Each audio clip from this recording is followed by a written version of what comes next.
कहानी प्राचीन कुआं। भारत के एक छोटे से गांव में एक प्राचीन कुआं था जिसे लोग शापित कुआं कहते थे। यह कुआं गांव के सबसे पुराने हिस्से में स्थित था और उसकी उम्र सैकड़ों सालों में मानी जाती थी। इस कुएं के बारे में कई कहानियां प्रचलित थीं, लेकिन सबसे प्रसिद्ध कहानी एक दुखद प्रेम कथा थी। कहानी के अनुसार सदियों पहले इस गांव में एक धनी जमींदार रहता था जिसकी एक सुंदर बेटी थी। उस बेटी का नाम राधा था। राधा की मुलाकात एक गरीब लड़के अर्जुन से हुई जो गांव का ही था। दोनों में प्यार हो गया, लेकिन सामाजिक भेदभाव के कारण उनकी प्रेम कहानी को गांव वालों ने नकार दिया। राधा और अर्जुन ने तय किया कि वे साथ भाग जाएंगे, लेकिन इससे पहले ही राधा के पिता को इसकी भनक लग गई।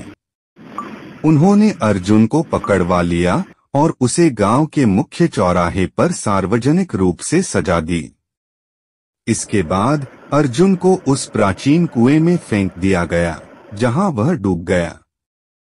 राधा अपने प्रेमी की मौत से टूट गई और उसने भी कुएं में कूदकर आत्महत्या कर ली। कहते हैं कि उस दिन से इस कुएं से अजीब आवाजें आती थीं, जैसे कोई रो रहा हो या किसी की पुकार सुनाई देती हो। गांव के लोग मानते थे कि राधा और अर्जुन की आत्माएं इस कुएं में बसी हुई हैं और उन्होंने कुएं को शापित कर दिया है। इसलिए लोग इस कुएं के पास जाने से डरते थे, खासकर रात के समय।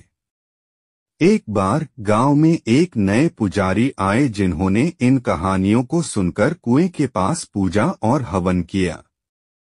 उन्होंने राधा और अर्जुन की आत्माओं की शांति के लिए प्रार्थना की।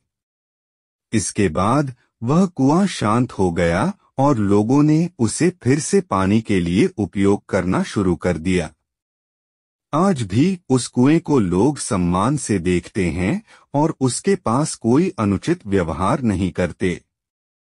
गांव वालों का मानना है कि इस कहानी के माध्यम से हमें प्रेम और त्याग की सीख मिलती है और हमें अपने समाज में प्रेम की कदर करनी चाहिए।